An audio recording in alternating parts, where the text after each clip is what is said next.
श्री कृष्णा श्री कृष्णा श्री कृष्णा श्री कृष्णा।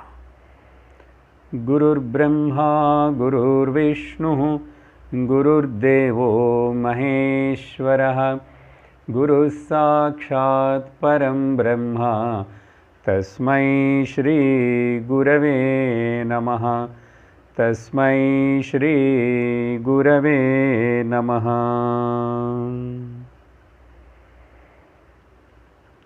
हरि ओम तत्सत्। पंचदशी 9வது அத்தியாயம் 72வது श्लोकम्। गुणानां लक्षकत्वेन तत्त्वेन्त न तत्त्वेन्त प्रवेशनम्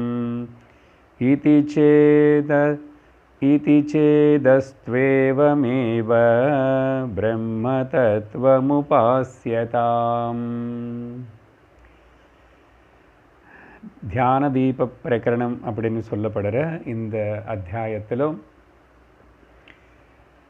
பகவான் ஆச்சாரிய வித்யாரண்ய சுவாமி நிர்குண பிரம்ம உபாசனம் அதோடைய முக்கியத்துவம் அதோடைய தேவை யாருக்கு என்னன்னேது அந்த விஷயத்தை நீ வர்ணிச்சுட்டு வரும்போது விசாரம் செய்யும்போது இந்த நிர்குண பிரம்ம உபாசனம் செய்ய முடியாது, சகுணம் தானே உபாசனம் செய்ய முடியும் அப்படின்னு சொல்லி பூர்வபக்ஷி பல வகையாக பல லாஜிக் எல்லாம் பேசி அப்புறம் அவனும் சாஸ்திரத்தின் கோட் பண்ணி இப்படி எல்லாம் வாதிச்சுட்டு வரும்போதும் அவனு சொன்னதெல்லாமே தவறுன்னு சொல்லிட்டு வித்யாரண்ய சுவாமி நிரூபித்து கடைசியாக கடந்த வாரம் பார்க்கும்போது இந்த நிர்குண பிரம்ம உபாசனத்துக்கு பிரம்மசூத்திரத்திலேயே அதில் ஆதாரம் இருக்குன்னு சொல்லி அந்த பிரம்மசூத்திரத்தில் வர குண உபசம்ஹார பாதமனே பாதத்தில்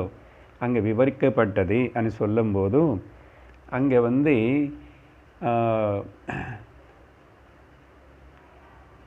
விதேயாத்மக குணங்கள் அப்புறம் நிஷேதாத்மக குணங்கள், the positive attributes and the negative attributes. இது யாரை பற்றி? நிர்குண பிரம்மனை பற்றி. ஸோ பல உபனிஷத்துகளுக்குள்ள பல இடத்துல சொல்லப்பட்ட அந்த விதேயாத்மக அண்ட் நிஷேதாத்மக ரெண்டுத்தையும் சேர்த்து எல்லாத்தையும் சங்கலனம் பண்ணி அப்புறம் அது பிரம்ம நிர்குண பிரம்மனை பற்றி உபாசனை பண்ணணும், அப்படி சிந்திக்கணும் அப்படின்னு சொன்னார். அப்படி சொன்னதுக்கு பிறகு அது வேறு வழி இல்லாமல் அந்த பூர்வபக்ஷி அதெல்லாமே ஒத்துக்கிட்டு அப்புறம் 71வது ஸ்லோகத்தில் இந்த பூர்வபக்ஷியே சொல்கிறான், ஆமாம் கரெக்டு தான், எனக்கும் வியாசர் மேலே நம்பிக்கை இருக்கு, இவர் நீ வியாசர்கிட்ட போய் என்னையும் கேட்குறன்னார் இல்லையா வித்யாரண்ய சுவாமி. அதனால் அவனை பயந்துட்டு வியாசர் மேலே எனக்கு நம்பிக்கை இருக்கு, சரி ஐ திங்க் அப்படின்னு சொல்லி இவனே என்ன சொல்கிறான்னா, இந்த ஹிரண்ய கர்ப்ப உபாசனை பற்றி உபனிஷத்தில் சொல்லப்பட்டிருக்கு. அது சாந்தோக்கியோபனிஷத்தில் சூரியன் ஹிரண்மயம், அந்த ஹிரண்மய சூரியமூர்த்தினி நல்ல தங்க மாதிரி ஜுவலிக்கிற முடிகளோடு இருக்கிற அந்த முகம் அப்படின்னு சொல்லி ஸ்மஸ்ருஷு இது எல்லாமே கூட சொல்லப்பட்டது. அந்த உதாரணங்கள் எல்லாமே கூட சகுண பிரம்மம்க்கு தான். அதனால் நிர்குணத்துவத்தில் இதெல்லாம் இந்த மாதிரி குணங்கள் எதுவுமே சொல்லலை. அதனால் நிர்குண பிரம்மனை பற்றி சொல்கிற சில இண்டிகேட்டர்ஸ் உண்மையாக அதோடைய குணங்கள் இல்லை, அதோடைய ஸ்வரூபந்தான் அப்படின்னு சொல்லி வித்யாரண்ய சுவாமிகிட்ட அவரே சொல்கிறான். அப்போ அவர் அதுக்கு துஷ்யதாம், ரொம்ப ரொம்ப சந்தோஷம், நீ நல்லா தான் புரிஞ்சிட்ருக்கே அன்னார். அப்புறம் 72வது ஸ்லோகத்தில் கூட அந்த பூர்வபக்ஷியை சொல்கிறான், இந்த குணங்கள் நிர்குண பிரம்மனை பற்றி எப்போ சத்தியம் ஞானம் அனந்தம் பிரம்ம அனி சொல்லப்பட்டதோ அந்த குணானாம் லக்ஷகத்வேன ஓகே ந தத்வே அந்தः பிரவேசனம் லக்ஷணம் உனக்கு இப்படி காட்டுறதுக்காக அங்கே ஏன் காட்டணும் அப்படின்னு சொன்னால் ஆபாச சத்தனேதிங்க ஜீவ நம்ம அனுபவப்படுறதுனால அங்கே சத்தன்னு சொல்ல வேண்டியிருக்கு. ஆபாச சித்திங்க தெரியறதுனால அனுபவப்படுறதுனால அது பிரம்மம் சித்தன்னு சொல்ல வேண்டியிருக்கு. ஆபாச ஆனந்தம் பிரிய மோத பிரமோத இப்படிப்பட்ட கிரடேஷன்ஸோடு இந்த ஆனந்தத்தின்னு சொல்கிறத கூட காரணம் அப்புறம் பிரம்மம் ஆனந்த ஸ்வரூபம்னு சொல்கிறதுக்கு இங்கே ஆபாச ஆனந்தம் అనేది இங்கே ஒன்று தெரியறதுனால அதுக்காக சொல்லப்பட்டதே தவிர உண்மையாக குணங்களும் பிரம்மம்லோ எதுவுமே இல்லை. எந்த வார்த்தையும் உபயோகப்படுத்திட்டு பிரம்மனை பற்றி இப்படின்னு சொல்ல முடியாது. அதனால தான் உபனிஷத்து வேறு மாண்டூக்கியம் என்ன சொல்கிறது, அமாத்திரஹா சதுர்த்தஹா பிரபஞ்ச உபசமனஹா. அந்த பிரம்மனை பற்றி சொல்லும்போது ஈவன் அந்த நிர்குண வார்த்தை கூட விட்டுட வேண்டியிருக்கு. ஈவன் அத்வைதனே வார்த்தை கூட அங்கே விட்டு கொடுக்க வேண்டியிருக்கு. அந்த மாதிரி என்ன பிரபஞ்ச உபசமஹா. அதனால் எப்போ துவைத்தம் நெகேட் பண்ணிட்டோமோ அப்போ அத்வைத்தம் வேர்டு ஓகே துவைத்தம் வேர்டு நெகேட் பண்ணிட்டோமோ அத்வைத்தம் வேர்டு கூட நெகேட் பண்ண வேண்டியிருக்கு. அதனால் எப்போ அத்தியாரோபம் நெகேட் பண்ணமோ அப்புறம் அபவாதம் அதிஷ்டானம் கூட நெகேட் பண்ண வேண்டியிருக்கு. அத்தியாரோபம் எது மேலே பண்ணுறோம், அதிஷ்டானம் மேலே தான் பண்ண முடியும். அப்போது அத்தியாரோபமே நெகேட் பண்ணப்போ அதிஷ்டானமும் நெகேட் பண்ண வேண்டியிருக்கு. அதனால் அங்கே எந்த வார்த்தையும் சொல்கிறதுக்கு அங்கே நமக்கு முடியாது. எந்த வார்த்தை சொல்லலைன்னு அப்போ ஏன் பிரம்மம் இல்லையான்னா இருக்குது. அதனால் குணங்கள் என்னது ஆப்சல்யூட் సత్ అబ్సల్యూట్ చిత్ అబ్సల్యూట్ ఆనందం అనేది தெரிஞ்சுக்க முடியாது, அனுபவிக்க முடியாது. அதனால தான் அனுபவத்தில் இருக்கிற இந்த ரிலேட்டிவ் சத்து, ரிலேட்டிவ் சித்து, ரிலேட்டிவ் ஹாப்பினஸ்ன்னு வச்சு இது சொல்கிறதுனால, உலகம் பற்றி சொல்கிறதுனால, விவகார உலகம் பற்றி சொல்கிறதுனால பிரம்மனுக்கு அப்படி அட்ரிபியூட்ஸ் అని சொல்ல வேண்டியிருக்கு. தவிர இது சேது அப்படி பிரவேசமே ஆகிறதுக்கு தத்துவே அந்தः பிரவேசனம்னா అని ஒருவேளை நீ அப்படி சொன்னால் கூட தட் இஸ் வெரி குட். அஸ்து ஏவம் இது கூட பூர்வபக்ஷி சொல்கிறது. உடனே Vidyaranya Swami very good very good அஸ்து may let it be so, may it be so அப்படின்னு ஏவமேவ அஸ்து பிரம்ம தத்துவம் உபாசியதாம். சரி, இனிமேல் நம்ம அந்த பிரம்ம தத்துவம் பற்றி உபாசனை மெடிடேஷன் பண்ணலாம். ஸோ இனிமேல் எல்லா ஆர்குமெண்ட்ஸு முடிஞ்சு போச்சு இல்லையா, ஒரு சந்தேகம் இல்லையே அப்படின்னு சொல்லிட்டு நெகேட் பண்ணார் இந்த 72வது ஸ்லோகத்தில். இப்போது இந்த 72ல் சொன்ன விஷயம் சாராம்சம் என்னன்னா, ஏன் அப்படி சொல்கிறீங்க, பிரம்மன் பற்றி எந்த விஷயமும் பேச முடியாது, எந்த வார்த்தை உபயோகப்பட முடியாது. ஏன்னா வார்த்தை అనేది சப்தம் అనేది கம்ஸ் அண்டர் தி மித்யா ஜகத்து பிரபஞ்சந்தான். உதாரணத்துக்கு இப்போது எப்படி அட்ரிபியூட்ஸ் இல்லைன்னா இந்த மாதிரி புரிஞ்சுக்கலாம். நான் இருக்கேன் அப்படின்னு சொல்கிறேன், என்னை பற்றி நான் இருக்கேன். இப்போ இந்த நான் இருக்கேன்னு நீ சொல்லும்போதும் அது என்ன, என்னுடைய அட்ரிபியூட்டா, என்னுடைய குணமாதி சொல்லுங்க. குணம் இல்லையே, நான் இருக்கேன்னு சொல்கிறது குணமாக ஆகாது, குணம் இல்லை. அப்போது ஐ எக்ஸிஸ்ட் அவ்வளோதான். அது குணம் எப்படி ஆகும், இருக்கேன்னு சொல்கிறது குணமா? அப்புறம் அதனால தான் சத்தன்னு சொல்லணும். இது சத்தன், இது ஸ்வரூப லக்ஷணமே தவிர குணம் இல்லை. அப்படி சொல்கிறதுனால அதனால் ஒன்றும் ப்ராப்ளம் இல்லை. அதனால விவகாரத்தில் அப்படி சொல்கிறோம். There is nothing wrong to say. But அதே மாதிரி நான் இருக்கேன்னு மட்டும் இல்லை, நான் இருக்கேன்னு எனக்கு தெரியறது. ஐ நோ தட் ஐ ஆம். இந்த ஐ நோ అనేది கூட என்ன எட்ரிபியூட்டா, குணமா? இல்லையே. இதையும் குணம் இல்லை, அதையும் என்னுடைய ஸ்வரூபந்தான். ஆனந்தத்தின் பக்கத்தில் எங்கள் பரவாயில்ல. இது ரெண்டு அட்லீஸ்ட் நான் இருக்கேன்னு எனக்கு தெரியறது. அதுதான் பிரம்மனை பற்றியும் இப்படி சொல்கிறோம், சத்து சித்தனே. அதனால் இந்த சத்து சித்தனே இது குணம் இல்லை, ஸ்வரூபந்தா அப்படின்னு புரிஞ்சுக்கணும். எப்போ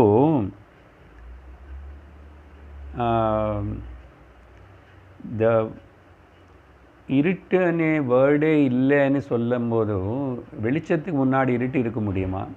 வெளிச்சத்துக்கு இருட்டு தெரியுமா? அப்போ எப்போ இருட்டு நெகேட் பண்ணிட்டோமோ அப்புறம் வெளிச்சம்னு வார்த்தை சொல்கிறதையும் அவசியம் இல்லை. The light word also has to be negated.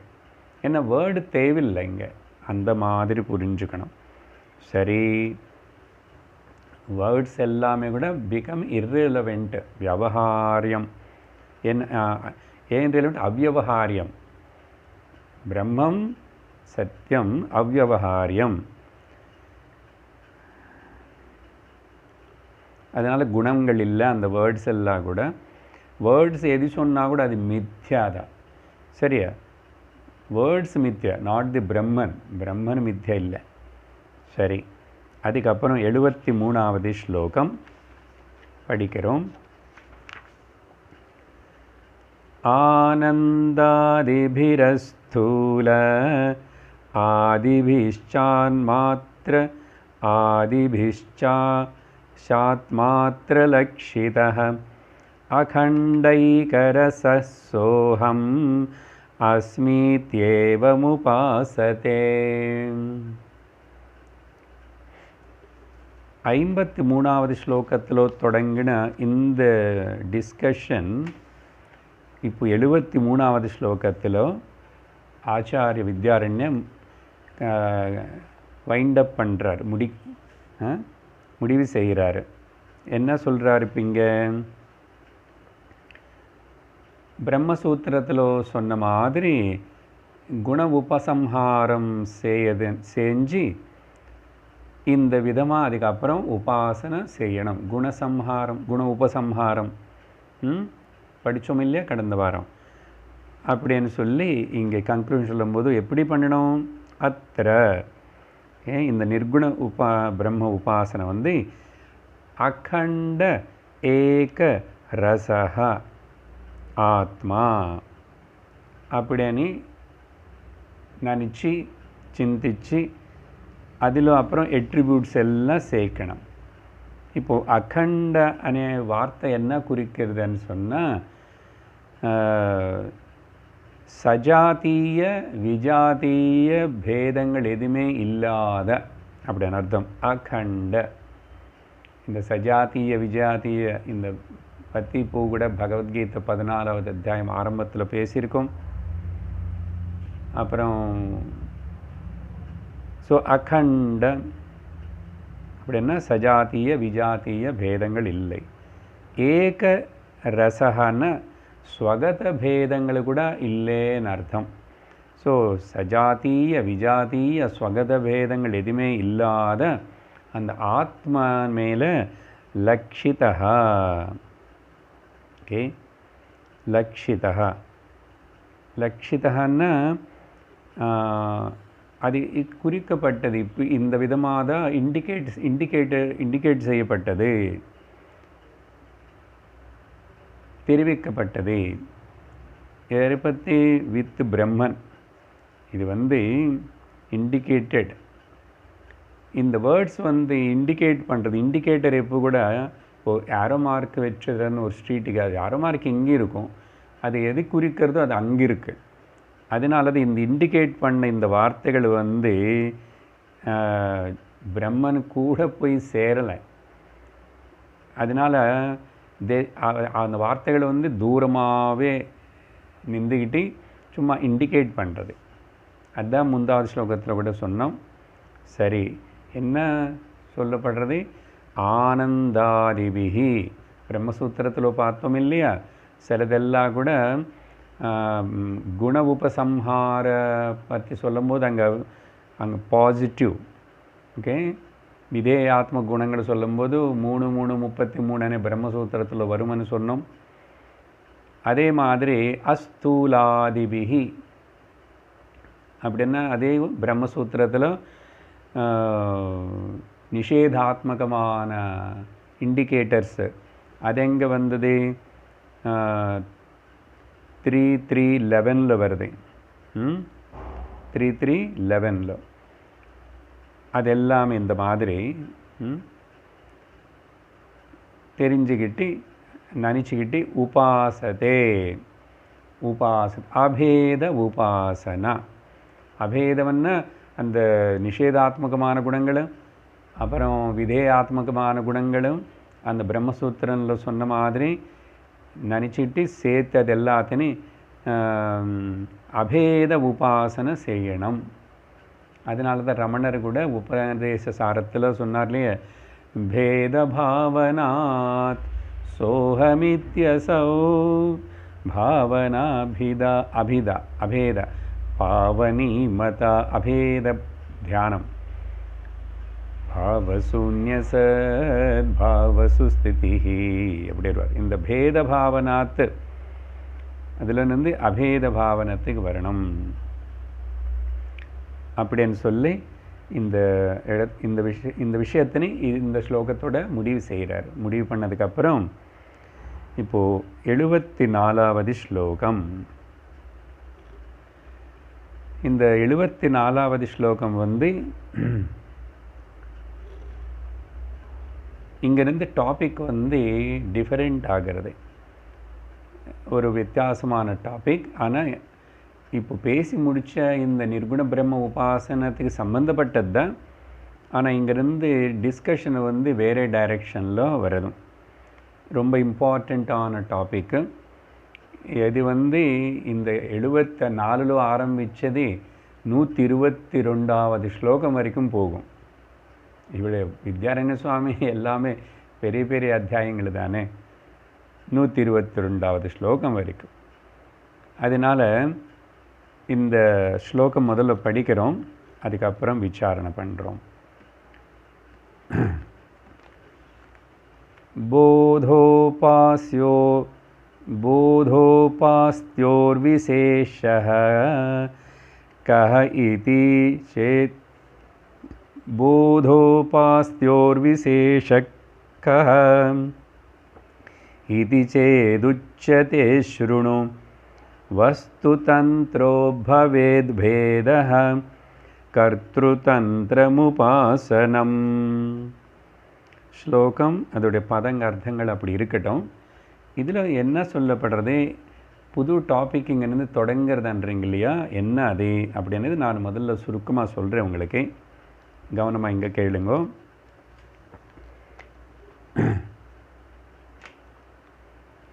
இது ஒரு முக்கியமான பேசிக் கொஸ்டின்.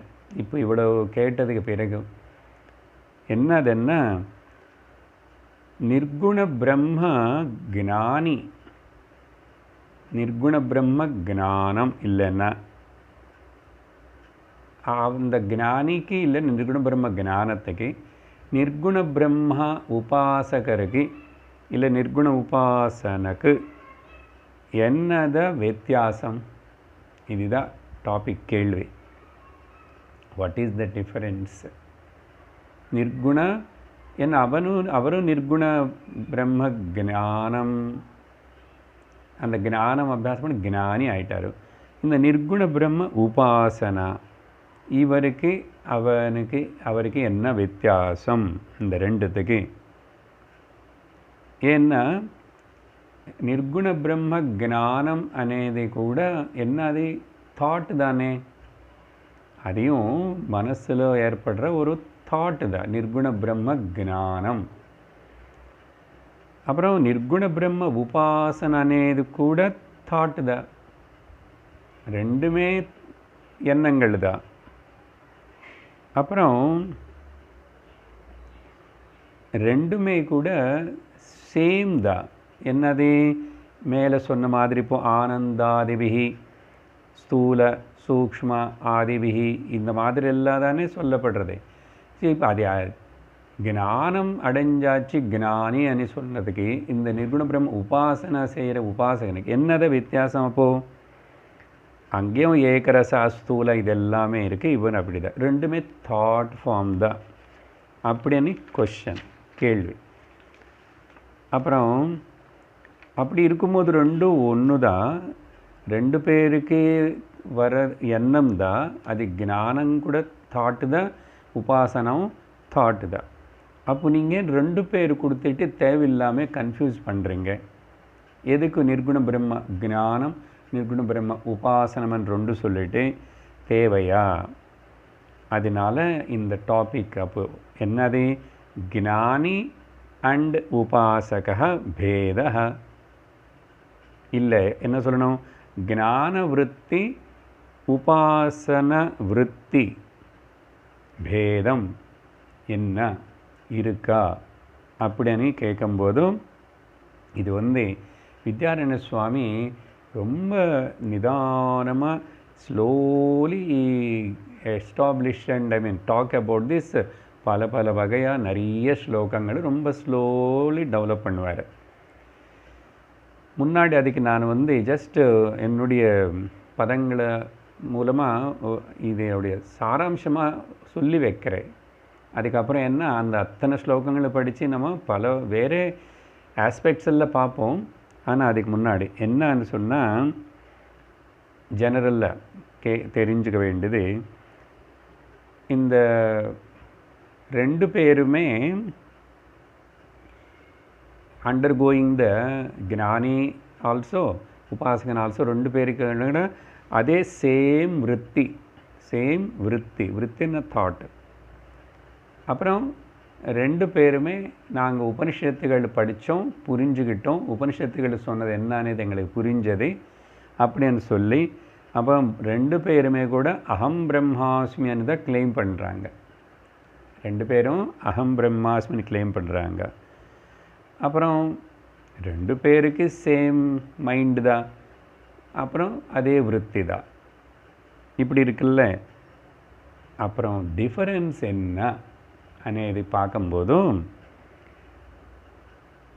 இந்த ரெண்டு பேரும் மனசு வச்சு தான் எண்ணன் ரூபத்தில் தான் அகம் பிரம்மாஸ்மின்னு சொல்கிறாங்க.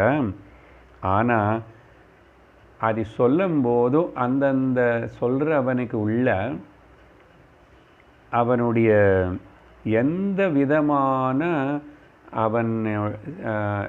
அவன் எடை போட்டுக்கிறான். Self assessment, what type of one's self assessment takes place in their own mind. Okay, after இந்த விருத்தி ஏற்பட்டதுக்கு அப்புறம் இந்த mind of these two Upanishadic students தான் ரெண்டு பேரும். ஸோ அவங்கள மனசுக்குள்ள அவங்கள பற்றி என்ன, அவங்களுக்குள்ள அபிப்பிராயம் என்ன, assessment, what they are assessing that, எப்போ அவங்கள பற்றி அப்படி அது மேலே டிபெண்ட் ஆகிதான் ஞானிய உபாசகனானு ஆதாரப்பட்டிருக்கும். சரியா? ஸோ அதனால்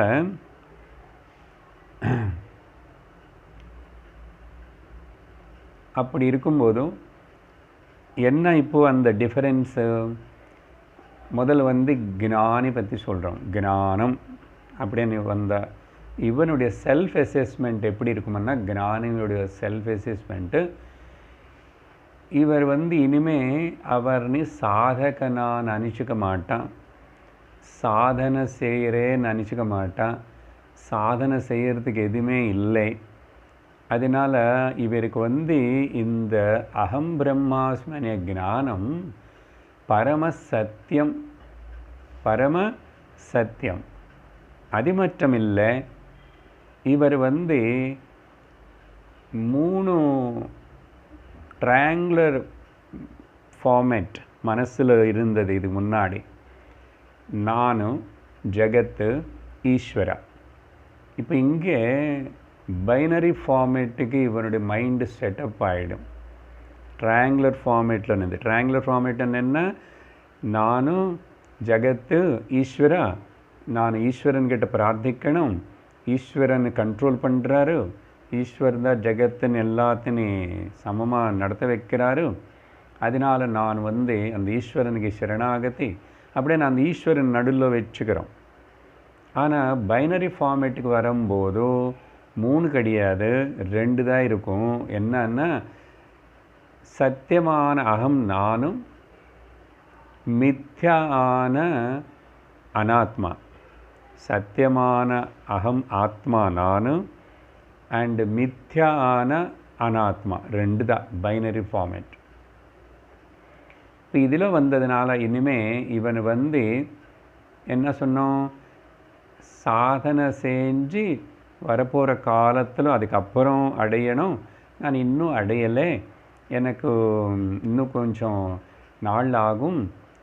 ஆனால் அகம் பிரம்மாஸ்மனி கேட்டிருக்க தெரிஞ்சுக்கிட்டே அப்படின்னது இல்லை. அவருக்கு அபரோக்ஷ அனுபூதி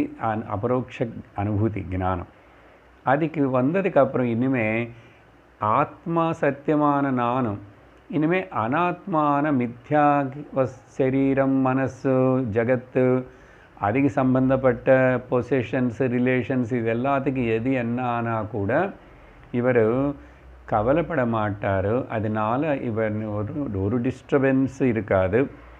அப்புறம் இனிமே இந்த அனாத்மாவில் ஏற்பட்ட ஏன்னா அனாத்மா எல்லாம் மித்யான்னு சொல்லியாச்சு. ஸோ இன்னொரு வாட்டி மறுபடியும் அதை பற்றி கம்ப்ளைண்ட்டோ அது சத்தியமான எடுக்கிற அనే భావనే வராது. அது சத்தியமனே பாவனே வராது.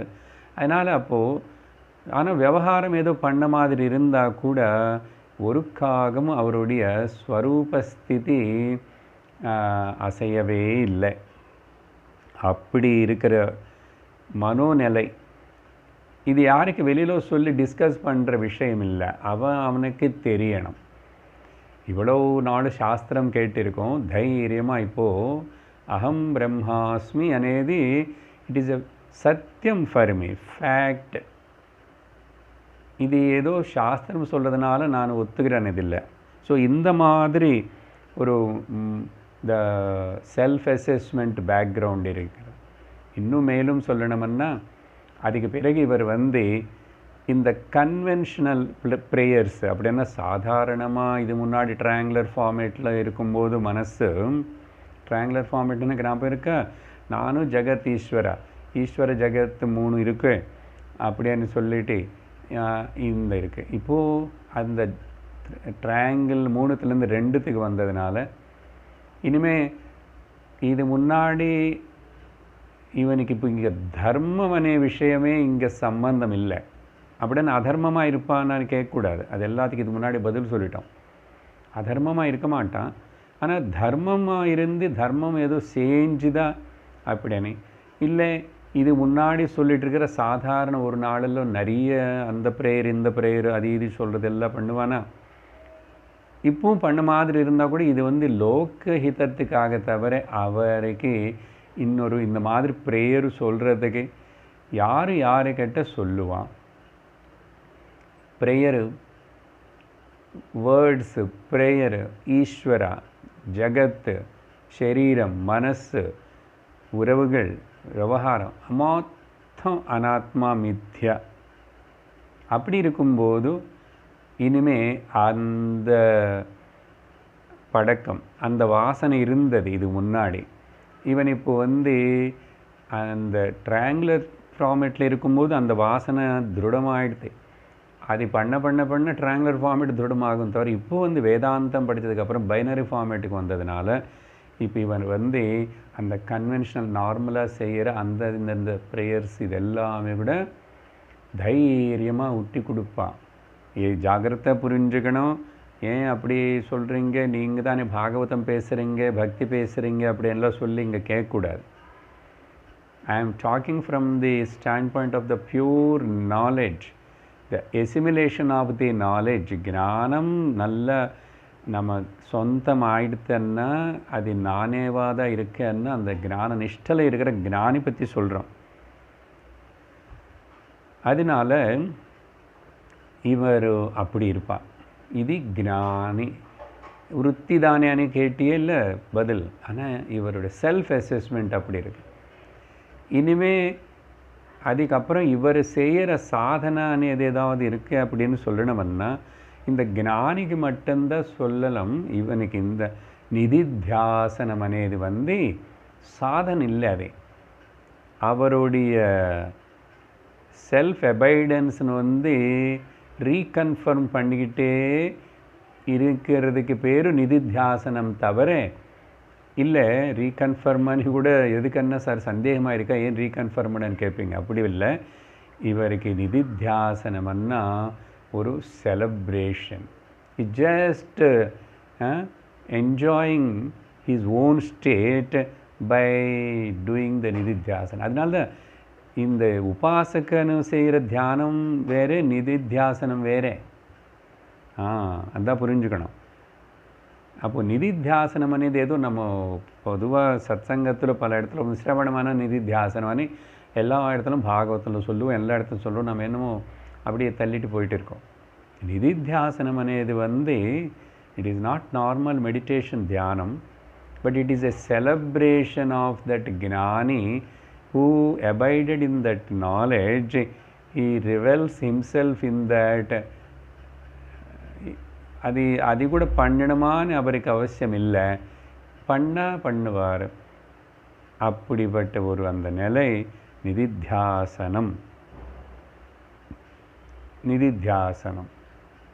ஸோ இது எல்லாமே அந்த ஞானியோடைய லட்சணம், டிஃபரன்ஸு. அப்போது உபாசகர் நிர்குண பிரம்ம உபாசனை பண்ணுறவனுக்கு கூட அகம் பிரம்மாஸ்மி விருத்தி தான் எல்லாம் அதே தான் சொன்னோம். இப்போ இவருக்கு என்ன வித்தியாசம்னா இவர் இன்னும் நான் அகம் பிரம்மாஸ்மி தான், I am Brahman only, but I hope that when I will in future வரப்போகிற காலத்தில் கொஞ்ச நாளுக்கு அப்புறம் மேபி இந்த ஜென்மத்தில் சுவாமி உங்களுக்கு மாதிரி முடியாது. ஓகே, நான் என்ன இன்னும் எங்கோ இருக்கேன், நான் இன்னும் நிறைய நான் செய்ய வேண்டியிருக்கேன் அப்படின்னு சொல்லிட்டு இவன் ஒரு இமேஜினேஷனில் இருப்பான். ஃப்யூச்சருக்கு போஸ்ட்போன் பண்ணுவான். இல்லைன்னா எனக்கு இன்னும் நிறைய சம்சாரம் இருக்குது, பந்தம் இருக்குது, அது இருக்குது, இது இருக்குன்னு சொல்லிட்டு நினச்சிக்குவான். ஸோ இப்படி இருக்கிறவன் இவன் உபாசகனாக இருக்கிறான்.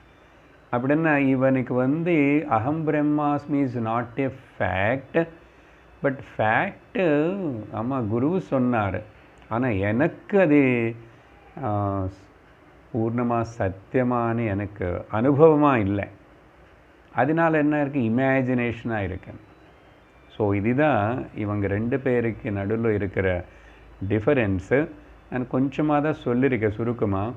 இப்போ இந்த விஷயங்கள் தான் வித்யாரண்ய சுவாமி ரொம்ப ஸ்லோவாக விவரிக்க போகிறார்.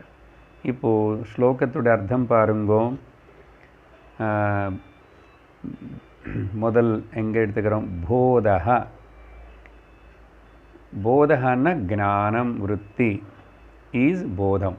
அந்த ஞான விருத்தி போதம்னா அது வஸ்து தந்திரம் அப்பா என்றார். வஸ்து தந்திரமனே ஒரு சாஸ்திரிய பதங்களனே உபயோகப்படுத்துகிறார் இங்கே. ரொம்ப அது சாஸ்திரியமான டிஸ்கஷனுக்கு நம்ம இப்போ போகலை. ஆனால் நமக்கு இப்போ எப்படி புரிஞ்சுக்கலாமன்னா இந்த சாஸ்திரிய பதமான வஸ்து தந்திரம்னா என்னன்னா ரொம்ப சுலபமாக சொல்கிறது. இப்போ நான் சொன்ன மாதிரி அகம் பிரம்மாஸ்மி అనేది மீனிங்கு எனக்கு பரம சத்தியம், அவ்வளோதான். வஸ்து தந்திரம்னா it is a fact for me அப்படின்னு சொல்கிறது. அதுக்கப்புறம் மோட்சம் ஃப்யூச்சரில் எக்ஸ்பெக்ட் பண்ணுற வரப்போகிற விஷயம் இல்லை. ஓகே, அப்புறம் இங்கே இப்போவே 11 மணிக்கு இந்த கிளாஸ் இப்போ நடக்கிறது கேட்குறோமா, இப்போவே இங்கே தவிர I am already liberated, I am not a சாதகா, ஐ எம் நாட் ஏ முமுக்ஷு, நான் சாதனமும் செய்யலை, சாதனா கிடையாது, சாதகனு கிடையாது, I am ever free Brahman now itself அப்படின்னு கிளைம் பண்ணுற, அந்த கிளைம் பண்ணுறவனு தான் ஸோ போதா ஞானி வஸ்து தந்திர அப்படின்னு ஒரு டெக்னிக்கல் வேர்டு கொடுத்தாரு. அப்புறம் உபாசனம் பற்றி சொல்ல, உபாசனம் என்னமோ தெரியுமா, கர்த்திரு தந்திர இன்னொரு டெக்னிக்கல் டேர்ம். அப்படின்னு என்ன, இப்போ நான் சொன்ன மாதிரி இந்த அகம் பிரம்மாஸ்மி, இந்த மகா வாக்கியங்கள் உபனிஷத்து குரு சொன்னது எல்லாமே கூட, அது எல்லாத்தையும் நான் எப்படி பார்ப்பேன்னா, அது வந்து எனக்கு ஒரு இமேஜினேஷன். கர்த்திருத்தந்திரன்னா ஒரு நான் ஏதோ பண்ணி இன்னும் கொஞ்ச நாள் பண்ணணும், அப்புறம் பண்ணிதான் அது பண்ணி இது பண்ணி நல்லா கேட்கணும். இல்லை இது ஒரு கண்டிஷன் ஃபார் மீ, ஒரு கண்டிஷன்னா மாதிரி. இல்லைன்னா எனக்குள்ளே நானே இப்படி செல்ஃப் அசஸ்மெண்ட்டுன்னு கேட்கும்போது எனக்கே ஒரு சிரிப்பு வருதே, ஒரு வெக்கம் வருதே. நானா பிரம்மனா? பாப்பம் குரு என்னமோ தெரியாமல் என்னை பிரெயின் வாஷ் பண்ணி எப்படியாவது கன்வெர்ட் பண்ணி இந்த அகம் பிரம்மாஸ்மி குரூப்பில் போடணும்னு நினைக்கிறாரு.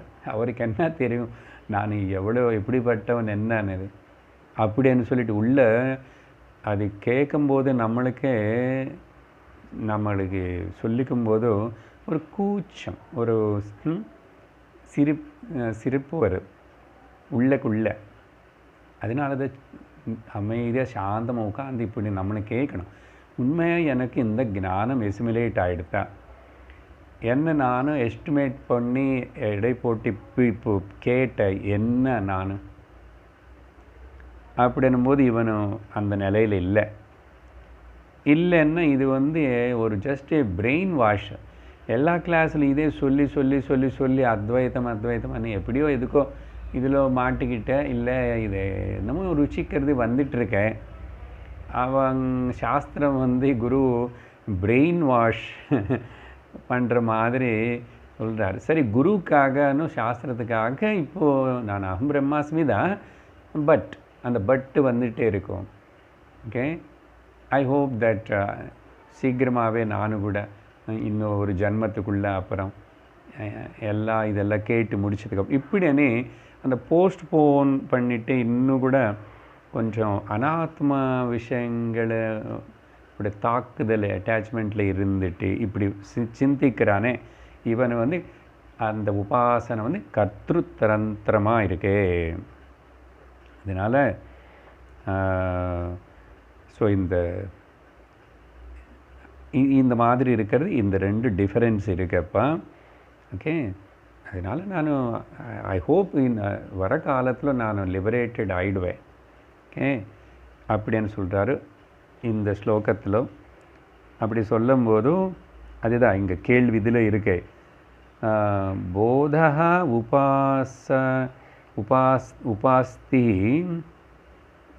உபாஸ்தையோஹோ, இந்த ஞானிக்கு உபாசகனுக்கு நடுவில் விசேஷா கஹ, என்னதான் வித்தியாசம் அப்படின்னு ஒருவேளை நீங்கள் கேட்டால் அதுக்கு சொல்கிறே கேளு. உச்சதே ஸ்ருணு అని போதா வஸ்துதந்திர பவேத், உபாசனம் கர்த்திருதந்திரம் பவேத் அப்படின்னு சொல்லி முடிச்சிட்டார்.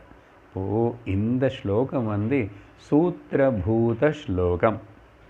அப்படின்னா வரப்போகிற அடுத்த 122 வரைக்கும் இந்த ரெண்டு வார்த்தைகள் கர்த்திருதந்திரம் அண்டு வஸ்து தந்திரம்,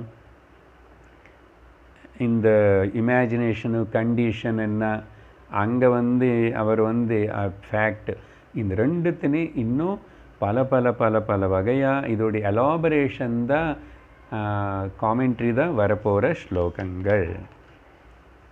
அப்புறம் 75வது ஸ்லோகம் பார்க்குறோம்.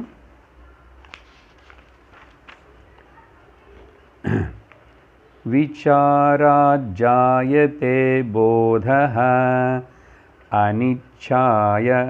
அனிச்சாயம் ந நிவர்த்தயேத். ஸ்வோத்பத்தி மாத்ராத் சம்சாரே தஹத்யகில சத்யதாம். இங்கே ஒரு வாட்டி அந்த ஜீவன் அந்த ஞானின்னு ஜீவன் முக்தன் தானே, இந்த ஞானி பற்றி, ஞான விருத்தி இருக்கிற அந்த விஷயம் பற்றி, நிர்குண பிரம்ம ஞானி அவனை பற்றி சொல்லுவார். சில வாட்டி இந்த நிர்குண பிரம்ம உபாசகனை பற்றி சொல்லுவார். ரெண்டு பேரையும் கம்பேர் பண்ணிக்கிட்டே அப்புறம் சில ஸ்லோகங்களும் ரெண்டு பேர் கூட வரலாம். ஸோ இப்போ இந்த ஸ்லோகத்தில் 75 இந்த நிர்குண பிரம்ம உபாசனா செய்கிறது ஒரு புண்ணியம் மட்டும்தான் கொடுக்கும். அது இந்த ஸ்லோகத்தில் சொல்லலை, just I am giving the point. அப்போ திரும்பி இவனை மறுபடியும் ஸ்ரவணத்துக்கு மனனம் பண்ணி தான், விசாரம் பண்ணி தான் அடையணும் ஞான நிஷ்டை. அந்த புண்ணியம் என்ன பண்ணும்? அது புண்ணியந்தான் தடங்களை நீக்கும். இது முன்னாடி சொல்லிட்டோம், அது அப்படி இருக்கட்டும். ஆனால் அது எப்போ புண்ணியம் கொடுக்குமோ அப்போ அது என்னாகும்? அது கம்சன்றது கர்மயோகம் ஒன்லி, கர்மயோகம் ஒன்லி. அதனால் இந்த இமேஜினேஷனும் அப்படின்னு சொன்னோம் இல்லையா, நான் இப்போ பேச வேண்டியது இந்த ஸ்லோகத்தில் ஞானி பற்றி. ஆனால் அதுக்கு முன்னாடி இந்த 2 பாயிண்ட்ஸ் தெரிஞ்சாத இந்த ஸ்லோகத்தில் ஞானி பற்றி அதனால தான் அப்படி சொல்கிறாரான்னு தெரியும். இப்போது இந்த இன்னொருத்தர் ஞானியன்னு இன்னொருத்தர் அஜ்ஞானின்னு சொல்லக்கூடாது. இவனு பார்ப்போம் நிர்குண பிரம்ம உபாசகர் தான், இவன் இமேஜினேஷன் தான். இவனை பிரம்மன் சொல்கிறேன், எல்லாம் ஏதோ நிறைய வார்த்தைகள் வச்சுக்கிட்டான் மனசில். அப்படி இப்படி இருக்கிற இந்த இமேஜினேஷனுக்கு எப்பவுமே கூட நல்ல கவனம் கேளுங்கோ, ரிப்பிட்டேஷன் தேவை. இமேஜினேஷனுக்கு எப்பவுமே கூட ரிக்வயர்ஸ் த ரிப்பிட்டேஷன் தேவை மறுபடியும். ஆனால் நாலெட்ஜ் விஷயத்தில் ஒரு வாட்டி வந்தது தான். அது மறுபடியும் அதுக்கு ஒரு பயிற்சி தேவையில்லை, பயிற்சி தேவையில்லை. இதுக்கு உதாரணம் 2-3 லோகத்தில் இருக்கிறது சொன்னால் புரியும். ஒன்று சைக்கிள் ஓட்டுறது. அந்த சைக்கிள் ஓட்டுறதுனே அந்த பேலன்ஸ் ஒரு வாட்டி வந்துச்சுன்னா இனிமேல் அது அந்த ஞானம் போகாது. நீங்கள் எத்தனை வருஷம் ஓட்டலைன்னான்னு கூட போகாது. சரியா? அதே மாதிரி அந்த நீச்சல் அடிக்கிறது, அந்த டெக்னிக்கு முதல்ல எவ்வளோ கஷ்டப்பட்டு பார்த்தினாலும் ஒரு நாளைக்கு டக்குன்னு அந்த ஒன்று கிளிக் ஆகிடுச்சு. சாமி சொல்கிறார் கிளிக் ஆகிடுச்சு. அப்புறம் அதுக்கப்புறம் போகுமா? அது மறந்துடுமா? மறக்க மாட்டோம். ஏன்னா அது ஞானம். அது அதனால் அது வஸ்து தந்திரம், அது வந்துச்சு ஒரு வாட்டின்னு போகாது. ஆனால் அதே இமேஜினேஷன்னா, கர்த்திருத்தந்தம்னா மறுபடியும் ஞாபகப்படுத்திக்கிட்டு ரிப்பிட்டேஷன் பண்ணிகிட்டே இருக்கணும். இன்னொரு உதாரணம் சொல்கிறேன் பாருங்கோ. என்னது? பொதுவாக இப்போது சின்ன வயசில் முதல்ல ஃபஸ்ட்டு கணக்கு சொல்லி தரும்போது கணக்கு மிஸ்ஸு கிளாஸில் சொல்லி கொடுத்தாங்க. 2 + 2 = 4. அது தெரிஞ்சிச்சு, அவ்வளோதான். இப்போது நிறைய வருஷம் அப்போ தினந்தோறும் அந்த 2 + 2 4 అనేది ஜப்பம் பண்ணிகிட்டே இருப்பீங்களா? இல்லை சட்டுன்னு எப்போ எங்கே கேட்டால் கூட டக்குன்னு தெரியுமா இல்லையா? அதே பெரிய சம்மு கேட்டால் 12 × 15 தெரியல, அது கூட அப்போ போட்ட உடனே வந்துடுது இல்லையா? இப்போ இது மெமரி விஷயமாக சொல்லலை. அது ஞானமாக அங்கே ஏற்பட்டதுக்கப்புறம் ஒரு வாட்டி அது ரிப்பிட்டேஷன் பண்ணணுமா, ஜப்பம் பண்ணிகிட்டே இருக்கணுமா? தேவையில்லையே, அது இருக்கு, அப்படி தெரிஞ்சு போச்சு. 2 + 2 4 4ன்னு தெரிஞ்சு போச்சு இல்லையா? அந்த மாதிரி தான் ஞானத்துக்கு அண்டு இந்த உபாசனை ரிப்பிட்டேஷன் செய்கிற இமேஜினேஷன் பண்ணுறவனுக்கு வித்தியாசம் இருக்கே. அதனால தான் இங்கே என்ன சொல்கிறார் இந்த ஸ்லோகத்தில்? இப்போது விசாராத் ஜாயத்தே போதஹ. பதங்கள் பாருங்கோ. போதஹா, இந்த ஞானம் நாலெட்ஜ் விசாராத், விசாரணத்தினால மட்டும்தான் வரும். அதனால தான் நான் சொன்ன உபாசனை பண்ணதுனால வர புண்ணியம் தடங்களை நீக்கலாம், இன்னும் கூட தகுதி கொடுக்கலாம் உனக்கும். ஆனால் நீங்கள் மறுபடியும் விசாரத்துக்கு வந்து தான் ஆகணும். மறுபடியும் எகெயின் யூ லிசன். மறுபடியும் அதனால தான் சாஸ்திரம் ஒரு கோர்ஸ், இப்போ பகவத்கீதை முடிச்சுட்டு பஞ்சதசி முடிச்சுட்டா மறுபடியும் ஸ்டார்ட் பண்ணுறவங்கன்னா அது இல்லை. இதே எப்போ முடியணும் வந்து 2 கிளாஸ் பண்ணிட்டோம். சரியா? இதே மாதிரி வேறு ஏதோ படிக்கிறோம் இல்லையா? அதனால் கேட்டுகிட்டே இருக்க வேண்டியது. ஒரு கோர்ஸ் முடிஞ்சிச்சு. நான் ஆல்மோஸ்ட் 10 உபனிஷத்து கேட்டேன், 18 அத்தியாயம் பகவத்கீதையும் கேட்டேன், நடுவில் பிரகரண கிரந்தம் கேட்டேன்னா இன்னும் கூட அந்த அகம் பிரம்மாஸ்மி ஞானனிஷ்ட வரலே அபரோக்ஷ ஞானம்னா படிச்சுக்கிட்டே திரும்பி விசாரணை பண்ணணும். திரும்பி விசாரணை பண்ணிக்கிட்டே திரும்பி நிர்குண பிரம்ம உபாசனை பண்ணி ஒரு நாள் கிளிக் ஆகும். அதுதான் இங்கே சொல்கிறாரு, விசாராத் ஜாயத்தே போதக. அந்த போதம் வந்ததுக்கப்புறம் ஒரு வாட்டி இப்போ சொன்ன மாதிரி நான் ஞானம் ஏற்பட்டுச்சுன்னா ஏற்பட்டது தான். அது அதுக்கப்புறம் அந்த ஞானம் எம்ன்னு அந்த ஞானம், தட் நாலேஜ் ந நிவாரயேத் அனிச்சா அப்படி. ஒருவேளை உனக்கு டிசைர் இல்லைன்னா கூட, எனக்கு வேண்டாம் விட்டுடணும்னா கூட, இப்போது சைக்கிள் கற்றுக்கிட்டேன், தெரிஞ்சு போச்சு அந்த பேலன்ஸிங்கு. அதை அந்த ஞானத்தினே அந்த பேலன்ஸ் பண்ணுறது டெக்னிக் நான் மறந்து போகணும், நான் விட்டு கொடுக்கணும், எனக்கு வேண்டாம் அப்படின்னு விட்டு கொடுக்க முடியுமா? விட்டு கொடுக்க முடியுமான்னு. அதே மாதிரி நீச்சல் பற்றி சொன்னோம், அது விட்டு கொடுக்க முடியுமா? அந்த மாதிரி தான் நீ விட்டு கொடுக்கணும்னு அனிச்சா கூட, ஓகே, அனிச்சா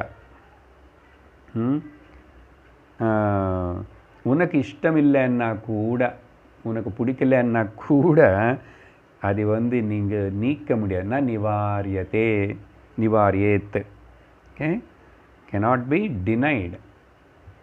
இது சிம்பிளாக இப்போ சொன்ன மாதிரி நான் இருக்கேன் అనేది இது ஒரு ஞானம் தானே. நான் இருக்கேன், எனக்கு தெரியறது.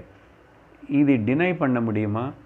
நீங்கள் எப்பாவது சொல்லிக்க முயற்சி பண்ண முடியுமா? பண்ணுவீங்களா? நான் இல்லை நான் இருக்கக்கூடாது அப்படின்னு.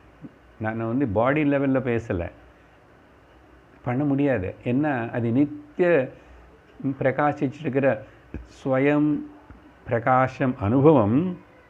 நான் இருக்கேன் என் ஞானம். அதனால் நான் நிவர்த்தேத்துன்னா டினை பண்ண முடியாது, போகாது. நீ நினச்சா கூட, உனக்கு பிடிக்கலன்னா கூட, ஓகே. அப்புறம் ஸ்வ உற்பத்தி மாத்திராத், அந்த நாலேஜ் கரெக்டான விதமாக அதை கிளிக் ஆகிடுத்தன்னா என்ன ஆகும்? அதோட பிரயோஜனம் சொல்கிறாரு, ஞானிக்கு பிரயோஜனம். அப்போ இந்த பிரயோஜனம் பார்த்தே நம்ம தெரிஞ்சுக்கலாம், இன்னும் நம்ம நிர்குண பிரம்ம உபாசகர்களாக இருக்கிறோமா, அப்புறம் ஞானிகளாகிட்டோமா, ஞானம் வந்துச்சா இல்லையான்னு. அதனால ஞானின்னு சொன்ன உடனே ஏதோ ரொம்ப இமேஜின் பண்ணுறதே ஒரு பெரிய நமக்கு பழக்கமாக போயிடுச்சு. அதனால நான் எப்படி ஞானி, அவர் பெரிய ஞானி அப்படின்னு இப்படி ஏதோ மணிக்கணக்கில் தினந்தோறும் பேசி சொல்லிட்டு இருந்தேன். இப்படி இல்லை, அவருக்கு ஏதாவது சித்தி இருக்கா? அவர் ஏதாவது மிரக்கல் பண்ணுவாரா? ஏதாவது அவர்கிட்ட போனால் நினச்சது ஆகுமா? அப்படியெல்லாம் சொன்ன ஞானி. இப்படி வேதாந்தத்தை சும்மா சொல்லி கொடுத்துட்டே இருந்த அவங்கள யாருக்கு தெரியாது, யாருக்கு தெரிய வேண்டாம், யாரும் நினச்சிக்க வேண்டாம், யாருக்கு எதுக்கு தெரியணும்? அவங்களெல்லாம் தெரிஞ்சுட்டு எனக்கு என்னது ஆக போகிறது? அப்படி இருக்கு. ஸ்வ உற்பத்தி மாத்திரேனா, அந்த ரியல் கேட்ச், அந்த கிளிக் ஆயிடுச்சுன்னா ஞானம் உற்பத்தி அது வந்த மாத்திரத்தினாலேயே என்னாகும்? சம்சாரே அகிலம் சத்யதாம் தஹதி. இதுதான் முக்கியம். இந்த சம்சாரம் అనేది ஜகத்து, அனாத்மம், இது எல்லாமே கூட இது சத்தியமனே அந்த பாவனை இருக்க பாருங்கோ. அந்த தப்பான கருத்து, இந்த நோஷன் எரிஞ்சு போயிடுமா, தஹதி. இது ரொம்ப முக்கியம். சரியா? அனிச்சா அன்னு சொல்கிறதுக்கு நான் அது சொன்னோம். தஹதி அப்படின்னா என்ன அர்த்தம்? இது இங்கே அது எப்படி எரிஞ்சு போகுமா? எங்கே எரிஞ்சு போகல சார், எல்லாமே அப்படி தான் இருக்கு. என்னுடைய என்னை திட்டுறவங்க அப்படி தான் இருக்காங்க, என்னை கோச்சுக்கிறவங்க அப்படி தான் இருக்காங்க, எனக்கு எதிராளிகள் அப்படி இருக்காங்க, எங்கள் மாமியார் மாமனார் வீடு வாசல் பாரியா பர்த்தை எல்லோரும் அப்படி தான் இருக்காங்க. அதெல்லாம் அப்படி தான் இருக்கும். அது தகத்தியன்னா எரிஞ்சு போகிறதுன்னா காணாமே போகாது சம்சாரம். எது மித்யா, நீ சத்தியமாக நினச்சிக்கிட்டு இருக்கிறது அது காணாமல் போகாது. அது இருந்துகிட்டே இருந்தால் கூட இட் ஓன்ட் டிஸப்பியர். அப்போ என்ன ஆகும்? தகத்தியன்னா ஃபால்சிஃபைடு. நீ அதுக்கு மித்யாத்வ நிச்சயம் பண்ணியாச்சு உனக்கு புத்திக்குள்ள. மித்யாத்வ நிச்சயம் ஃபால்சிஃபைடு. அப்போது இந்த மித்யாத்வ நிச்சயம் உனக்குள்ளே ஏற்பட்டதுக்கு அப்புறம் கூட இந்த சுற்றி இருக்கிற உலகம் அப்படி தான் இருக்கும், அதோட யூட்டிலிட்டி எல்லாம் அப்படி தான் இருக்கும், விவகாரம் நடக்கும், சமைச்சு சாப்பிட வேண்டியிருக்க பசி இருக்கும், தேகம் இருக்கும், தேகத்துக்கு ப்ராப்ளம்ஸ் இருக்கும், இதெல்லாம் விவகாரம். வெளியில் டைம் ஓடிட்டுருக்கும், கிளைமேட்ஸ் மாறிட்டுருக்கும். ஸோ இந்த வேர்ல்டு அது அப்படி தான் இருக்கும். ஆனால் நான் தான் என்னை புத்திக்குள்ளே ஃபால்சிஃபை பண்ணியிருக்கேன், மித்யாத்வ நிச்சயம் பண்ணியிருக்கேன். அதனால் இந்த மாதிரி இந்த ஃபால்சிஃபை பண்ணி இருக்கிற இந்த நிலை தான். அப்படின்னா நம்ம ட்ரையாங்குலர் ஃபார்மேட்டில் பைனரி ஃபார்மேட்டுக்கு வந்தாச்சுன்னு அர்த்தம். அப்போ இங்கே ஓன்லி ஆத்மா அனாத்மா தான். ஆத்மா சத்தியம், இந்த அனாத்மா எல்லாம் மித்யா.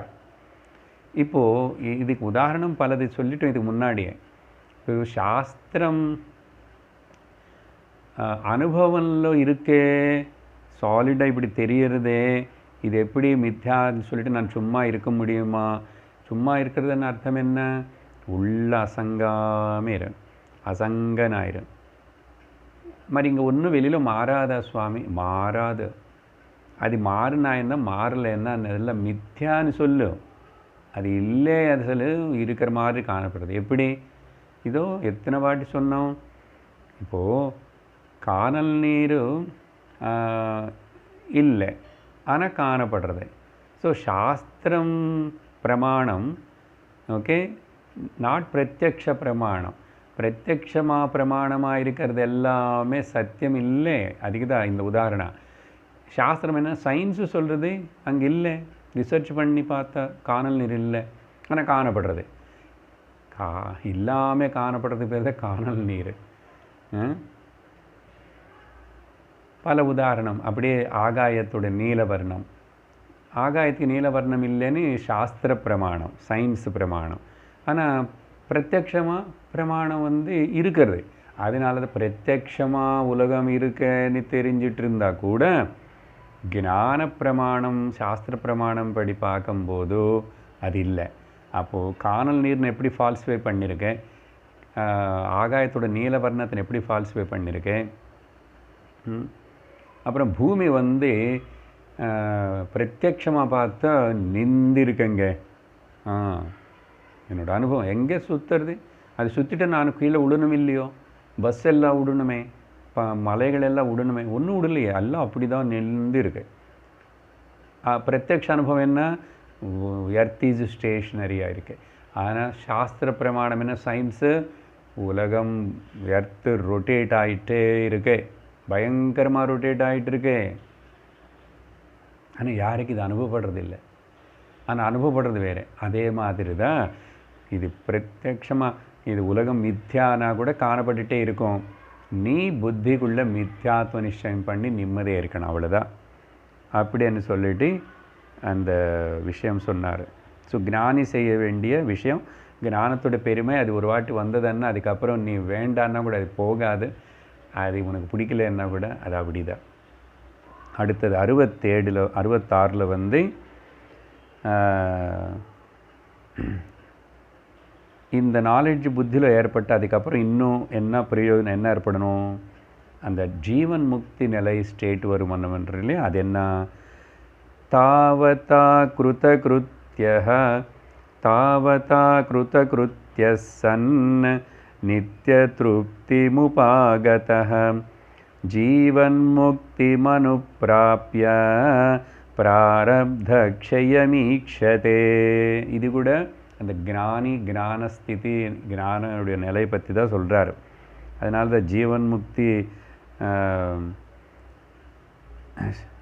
விஷயம் இங்கே வார்த்தை அவரே உபயோகப்படுத்துகிறார். இந்த 76 பாருங்கோ. தாவத்தா எப்போ இந்த ஞானம் முந்தாவது ஸ்லோகத்தை சொன்ன மாதிரி அந்த ஞானம் ஒரு வாட்டி உருவாகிறதோ, ஓகே, கிருதகிருத்தியதா சன், பண்ண வேண்டியது பண்ணியாச்சு, கர்த்தவியம் கிருதம் பிராப்தவியம் பிராப்தம், தன்யோகம் தன்யோகம் தன்யோகம், அப்படின்ற மாதிரி கிருதகிருத்தியத்தை வந்ததோ, கிருதகிருத்தியஸ்ச பாரதம், அப்புறம் having done whatever has to be done, அப்புறம் நித்திய திருப்திம், இனிமே குறையே இல்லை. இப்போ இந்த நிலையில் whatever may be the body, mind, world situations, my finance, this that, என்ன எப்படி இருந்தாலும் சரி, in spite of all that I am happy, I am Brahman only. அதுதான் நித்திய திருப்திம். உபாகதः அது இந்த நித்திய திருப்தி கிருதகிருத்தியதை, கிருதகிருத்தியத்தைன்னாவே நித்திய திருப்தி. இவன் வந்து ஜீவன் முக்திம் அனுப்பிராப்பிய, இந்த இதுக்கு தான் இந்த நித்திய திருப்தி கிருதகிருத்தியத்துக்கு பேர் தான் ஜீவன் முக்தி. பார்த்தீங்களா? இன்ஸ்பைட் ஆஃப் இப்போ வச்சுக்கணும், எந்த கண்டிஷன் இப்படி இருந்தால் சார், இப்போ right now without any single doubt, சரியா? ஜீவன் முக்திம் அனுப்பிராப்பிய. அப்புறம் இது அடுத்த வார்த்தை முக்கியம். இந்த ஞானி விஷயம் சொல்லும் போது மேலே சொல்லிட்டோம், how he looks at the world. World அப்படி தான் இருக்கும், ஃபால்ஸ்ஃபை பண்ண தகத்தியான் என்னன்னு சொன்னால் அதே மாதிரிங்க. அப்போ என்னது? பிராரப்த க்ஷயம் ஈக்ஷதே. இந்த பிராரப்தம் అనేది ஒன்று ஏதோ இருக்கே, நடந்து கொண்டு இருக்கிறது, அது பிரகிருதி மித்யா பிரபஞ்சத்தை சேர்ந்தது தான், இந்த உடம்புக்கு சம்பந்தப்பட்டது. அது பாட்டுக்கு அது முடியணும், அது எப்படி போய் அது அப்படியே வெயிட் பண்ணி பார்த்துட்டே இருப்பார். நீ ஜஸ்ட் வாட்சிங் இட், வெயிட் பண்ணி பார்க்கறதுன்னா நாட் வர்ரிங், அப்படியே சும்மா let it continue and gets exhaust. பிராரப்த இது எப்படின்னு சொன்னால், இந்த சீரீஸ் கிரிக்கெட் மேட்ச் சீரீஸ் விளையாடுவாங்கள்ல, இப்போ 5 மேட்ச் வச்சா இல்லை 6 மேட்ச்சு சீரீஸ் வைப்பாங்க, வச்சுட்டா அதில் 4 மேட்ச்சு, ஓகே 6ன்னா 4, அதில் ஜெயிச்சிட்டான் ஒரு கண்ட்ரி, அவனை ஜெயிச்ச மாதிரி தான். இனிமேல் சீரீஸ் நடந்தாலும் நடக்கலைன்னாலும் இனிமேல் அவர் விளையாடுற 5வது 6வது கேம் வந்து just for fun. anyhow they are getting what they have to get, they are already winners only. But அதுக்கப்புறம் எதுக்கு ப்ளே பண்ணுறான்? Just for time pass and the play joy, அப்படி தானே? அந்த மாதிரி தான் இனிமேல் இந்த பிராரப்தத்தினால் ஓடுற இந்த உலகம் சரீரம் இதெல்லாம் பார்த்துட்டு he just ஞானி enjoys and watches the show, okay.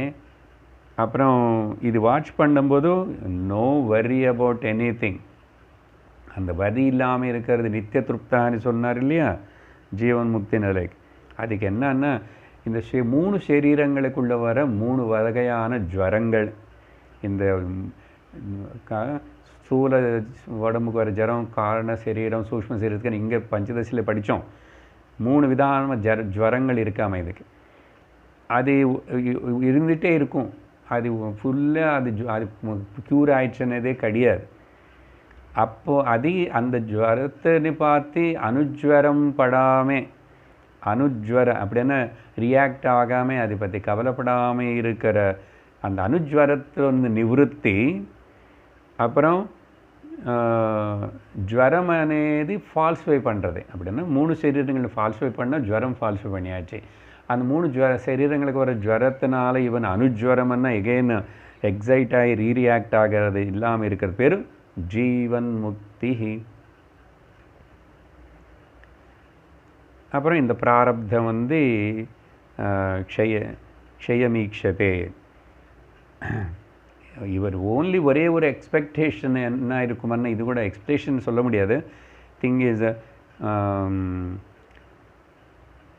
இது நான் பைண்டிங், இவனை பந்திக்காத எக்ஸ்பெக்டேஷன் தான் ஒன்று. என்னன்னா இந்த பிராரப்தம் வந்து சக்ஸஸ்ஃபுல்லி கம்ப்ளீட் பண்ணணும்.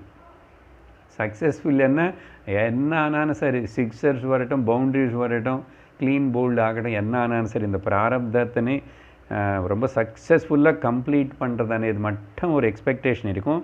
இது நான் பைண்டிங் எக்ஸ்பெக்டேஷன் தான், நோ ப்ராப்ளம். இதுதான். அப்படின்னா பிராரப்தம் வந்து பர்டனே கிடையாது. பிராரப்தத்தினே பர்டனே பார்த்துக்க மாட்டான். என்ன அசல் அதெல்லாம் அனாத்மாவுக்கு சேர்ந்தது, மித்யான்னு சொன்னதுக்கப்புறம் அப்படி இவனுடைய நிலை. அதுக்கு பிறகு 77வது ஸ்லோகத்தில் என்ன சொல்கிறாரு, இது வந்து அப்புறம் அந்த நிர்குண பிரம்ம உபாசகர் பற்றி. ஆப்தோபதேசம் விஸ்வஸ்ய ஸ்ரத்தாலுரவிசாரயன் சிந்தயேத் பிரத்யயைரன்யைஹ அனந்தரித விருத்திபிஹி. இது வந்து இந்த உபாசகர் செய்ய வேண்டிய விஷயம் பற்றி சொல்கிறாரு. விசாரத்தினால ஞானம் வரும், அங்கே காஸ் அண்ட் எஃபெக்ட் சொன்னார், அதனால ஜீவன் முக்தி வரும். பட் அதே மாதிரி இப்போ இந்த எது செஞ்சால் இந்த உபாசகருக்கு என்ன பிரயோஜனம், இவன் இப்படி கரையேறுவான்னு சொன்னால் ஸ்ரத்தாலு. முதல் விஷயம், ரொம்ப ஸ்ரத்தையோட சாஸ்திர குருவாக்கியங்கள் மேலே ஸ்ரத்தையோடு இருக்கிற இந்த உபாசகர் வந்து ஸ்டூடெண்ட் வந்து ஆப்த உபதேசம், குருனால் சொல்லப்பட்ட அந்த உபதேசத்தினை விஸ்வஸ்ய நம்பி, அவருடைய இன்ஸ்ட்ரக்ஷன்ஸ்னு நம்பி, சாஸ்திரத்தை நம்பி இருந்துட்டு சிந்தையேத்து, அது சொன்ன மாதிரி கான்டெம்ப்ளேட் பண்ணிகிட்டே இருக்கணும். அகம் பிரம்மாஸ்மி, அது தத்துவமஸ், எல்லா பதங்களும். இன்னும் எனக்கு அந்தளவுக்கு உள்ள தைரியம் வரலன்னு பரவாயில்ல, யூ கண்டினியூ திஸ் உபாசனா. அது செஞ்சிட்ருக்கும்போது நடுவில் எவ்வளோ நாள் இப்படி கேட்பேன், எவ்வளோ நாள் சத்சங்கம் கேட்டான்னு பஞ்சதசி ஏதோ 9வது அத்தியாயத்துக்கு வந்திருக்கோம், ஆனால் இன்னும் உள்ள பயமாகவே இருக்கேன். அப்புறம் நடுவில் யாரோ வந்து சொன்னாங்க, கொஞ்சம் அங்கே போய் அந்த ஜோதிஷனை பார்க்கக்கூடாதா, அங்கே போய் அந்த சைக்காட்ரிஸ்ட்னு பார்க்கக்கூடாதா, அங்கே போய் அந்த கோவிலில் கொஞ்சம் வேண்டுதல் வேண்டிக்கிட்டு வரக்கூடாதா, இப்படியெல்லாம் சொல்லி ஏதேதோ பண்ணும்போதும் அவிச்சாரையன்னு வேறு தேவையில்லாத ஆர்குமெண்ட்ஸு வேறு இது எல்லாத்தையும் திரும்பி ஆல்ரெடி வேதாந்தத்துக்கு வந்துட்டு சிரவணம் பண்ணிகிட்ருக்கேன். அதனால் கொஞ்சம் உடனே எல்லாமே செட்ரைட் ஆகலைன்னு ஏன் இப்போ கவலைப்படணும்? நல்லது தானே செஞ்சிட்ருக்கேன், செய்ய வேண்டியது தானே செஞ்சிட்ருக்கேன். அதனால் அந்யைஹி பிரத்யைஹி, வேறு டிஸ்சிமிலர் தாட்ஸ் மறுபடியும் போய் இதில் மாட்டக்கூடாது. இது வந்து ஓன்லி கான்டெம்ப்ளேஷன் இருக்கும்போது மட்டும் இல்லை, மெடிடேஷன் பண்ணும்போதும் வேறு டிஸ்மிலர் தாட் வரக்கூடாது, அப்படி மட்டுமே சொல்லலை. நடுவில் ரூட் டீவியேட் ஆகி போகாதே, போனால் இன்னும் நஷ்டம், இன்னும் லேட் ஆகிடும் உனக்கு. இப்போவே யூஆர் ஆல்ரெடி லேட் ஆகிருக்கு. அதனால் அந்யைஹி பிரத்யைஹி அந்தரித விருத்திபி, வேறு டிஸ்டர்ப் பண்ணுற, அப்ஸ்ட்ரக்ட் பண்ணுற, இன்டரப்ஷன் கொடுக்குற மாதிரி திரும்பி லைஃப்பில் உளுந்து டைவர்ட் ஆகி வேறு ரூட்டில் தப்பு வழியில் போகாதே. அது ஒன்றும். இது சாதனமாக செய்யும்போது ஒரு நாளில் 2-3 வாட்டி அப்படி உட்கார்ந்துட்டு உபாசனா தியானம் பண்ணும்போதும் அந்த சமயத்தில் இது கரெக்டாக அப்படியே சொன்ன மாதிரி ஃபாலோ பண்ணி பல விதமான கைடட் மெடிடேஷன்ஸ் இருக்குது, அதெல்லாம் பண்ணிகிட்டே இரு. நிருத்சாகப்படாது, அதைரியப்பட வேண்டியதில்லை. சிலதெல்லாம் கொஞ்சம் அப்பப்போ அப்ஸ் அண்ட் டவுன்ஸ் அதெல்லாம் ஆகிட்டு இருக்கும். அதனால சொல்லிவிட்டு you lift yourself by your செல்ஃப்ன்றார். அப்படின்னு சொல்லி 78வது ஸ்லோகனில் என்ன இதோட டாபிக் இங்கே இது முடிஞ்சு அங்கேருந்து கொஞ்சம் வேறு டாபிக் முடியறதுன்னா அங்கே கொஞ்சம் வேறு விதமாக சொல்லப்படுறது. அதனால் இதையும் ஜஸ்ட்டு இன்ட்ரடியூஸ் பண்ணுறேன். யாவச்சிந்திய ஸ்வரூபத்வா अभिमानस्वस्य जायते तावद्विचिन्त्य पश्चाच्च तथैवामृति धारयेत्. ஒன்றும் இல்லை, முந்தாவது ஸ்லோகம் சொன்ன விஷயத்தினே யாவத்து ஸ்வஸ்ய சிந்திய, எவ்வளவு நாள் எப்போ வரைக்கும் உனக்கு இன்னும் கூட அந்த ஸ்வஸ்வரூபத்துவ அபிமான, ஸ்வஸ்வரூப அபிமானம் இங்கே வந்து அகம் பிரம்மாஸ்மியானி சொல்லப்படுற அந்த விருத்தி, அந்த சிந்தனம்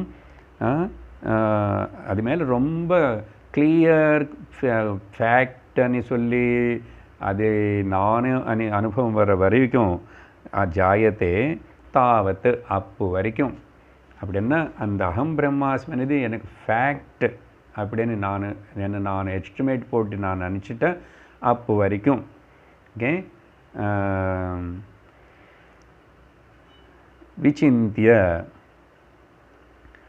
அப்படி அது மெடிடேட் பண்ணி பஷாத் தேர் ஆஃப்டர் ச ததா ஏவ, அது அப்படியே எவ்வளோ நாளைக்கு பண்ணணும், எவ்வளோ நாளைக்கு பண்ணணும் அப்படின்னு கேட்டால்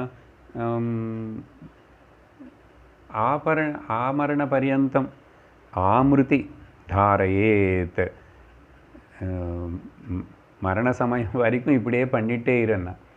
ஏன்னு சொன்னால் சில பேருக்கு மாதிரி, ஏன் சார் அதுக்கு முன்னாடி முடிஞ்சால் முடியட்டுமே, முடியலன்னா சில பேர் என்னன்னா, சுவாமி நானும் இப்படி அகம் பிரம்மாஸ்மி இப்படி எல்லாம் சொல்லிட்டுருக்கேன், ஆனால் டெத்து வரும்போது அது ஞாபகம் இல்லைன்னு அப்புறம் புனர்ஜன்ம வந்து இன்னொரு ஜன்மம் வருமோ அப்படின்னு இல்லை.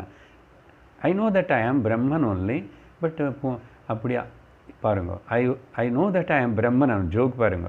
ஆனால் அப்படி ஒரு வேளை நான் மறந்துட்டு அந்த டைமில் இப்படி எல்லாம் இருக்கும். அதுக்கு அந்த மாதிரி இருக்கிறவங்களுக்கு அப்படியெல்லாம் நினச்சிக்க அது சும்மா. அசல் நீ இப்போ I know that I accept I am Brahman only, but I hope that if I don't remember at the time of the death, why you are worrying, death எங்கே இருக்கு, யாருக்கு இருக்கு, இப்போ இப்படி அப்படி இருந்தபடிக்கு இரு இப்போ, அதுதான் சொல்கிறாரு. மறுபடியும் இன்னொரு வாட்டி அடுத்த வாரம் இந்த ஸ்லோகம் படிப்போம். ஜஸ்ட் இப்போ ரெஷ்டர் ஃபாஸ்ட்டாக சொல்லி முடிச்சுட்டேன். ஓம் பூர்ணமத பூர்ணமிதம் பூர்ணாத் பூர்ணமுதச்யதே பூர்ணஸ்ய பூர்ணமாதாய பூர்ணமேவாவசிஷ்யதே. ஓம் சாந்தி ஷாந்தி ஷாந்தி. ஹரி ஓம் ஸ்ரீ குருभ्यो நமः. ஹரி ஓம். ஹரி ஓம் தத்சத்.